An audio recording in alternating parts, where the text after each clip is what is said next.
Hello guys, this is Obi-Nob Kenobi with my first review for a long time. Sorry about that guys, I've been quite busy. But anyway, I'm doing a review today on my Hot Toys Mark 1 version 2.0, the Sideshow exclusive edition. Now, everyone knows that when you get a Sideshow exclusive, you normally get a little bit of extra, something extra to go with it. Sometimes it's a cool little thing, sometimes it's not so cool, and in this case, not so cool. It's just basically a little green holographic Mark 1. You know, again, it's nice to have a freebie, but what purpose you would use that for, I don't really know. The only thing I could think of is if you had maybe a diorama, if you've got the room to do a big diorama and have a holographic table display maybe. But hey ho, it's a freebie, so don't worry about that. Anyway, onto the box. Pretty standard box, but very nicely done. Very intricate. All the detailing of the actual figure, obviously choking hazard, but obviously you're not going to eat it, not unless you're really hungry. Again, showing the flamethrower and everything on his arm. Quite a good box. This is actually a slip cover. It does come off to reveal the box underneath, but I'm not going to bore you obviously with the box. A box is a box, guys. As usual, Hot Toys standard. Very nice, very well done. But again, it's a box, guys. Okay, on with the figure. Now, there he is. Now, I have to say, guys, it's taken me a long time to get this figure because it never appealed to me. There's something that didn't quite make me want to get it. Obviously, I saw the Mark 1 version 1. You know, it's great, and this is the version 2. But now I've actually got it, guys. After listening to a few friends and looking at a few reviews, I have to say, wow. I mean, he actually has to be one of my top figures now. Just the detailing alone on this, guys, is just fantastic. I mean, Hot Toys, they haven't missed anything. I mean, everything from the wiring to the material in his trousers to the weathering to the the serial numbers off the weapon crates. I've currently got him displayed with a flamethrower. You don't have to, but I think it adds something to the figure to have that on. I mean, just the detail on this figure is enough. You could look at this figure every day for a week and still spot something different that you missed on it. You know, it's just so intricate. Sorry about my camera there, keep on going out of focus. You know, it's got just the detail on this thing, the different coloured wires, you know, the different joints. Hot Toys have also hidden the batteries for this one, for the light feature, actually inside his gas canister, which is pretty cool.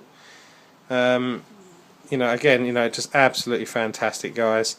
The main thing on this one that people are saying is, compared to the version 1, is the head sculpt. And obviously, there we go. Obviously, any of you that haven't seen the version 1 probably won't know the difference, but that is such a much better head sculpt.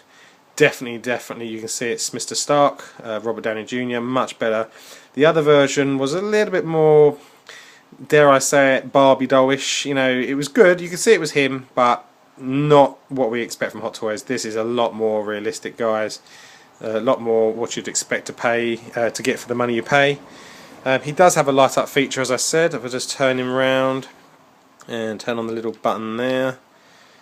There we go, guys. He's got a chest reactor, the arc reactor, and he's got a little red LED light on his gauntlet there.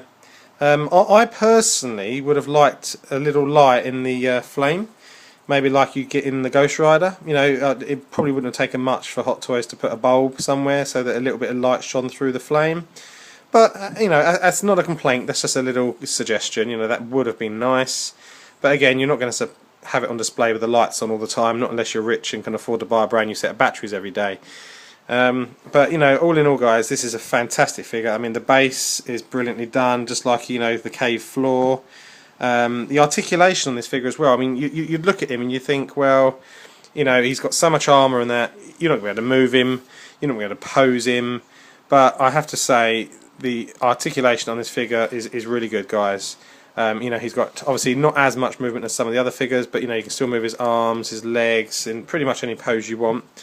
One thing I will say is the weight of the flame does restrict the amount of poses you can do with him.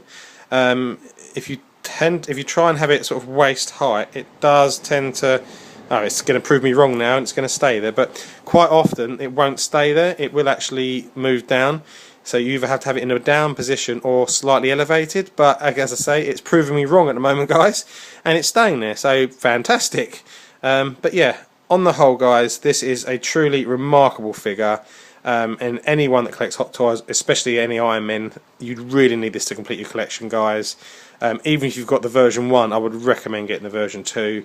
Apparently the height is slightly different. This is a slightly smaller figure. Again, I don't know. I haven't got the other version to compare it to, but I have seen the face sculpt, and this is 10 times better, guys. So, you know, and this guy is going up and up in value every single day. I actually got this guy at a very reasonable price off a fellow collector. But honestly, guys, don't wait. If you see this guy if you see him for £200 or less, definitely get him. If he's just over £200, definitely get him. But obviously, you know, your funds are your own business. Don't go mad on him, but he is getting very rare, guys, and he will be one of those figures that goes up in value as the years go on. As I said, yeah, so, I mean, you don't get many other accessories with him, but most of the accessories are on him. You know, you couldn't really fit much more on the poor guy, could you?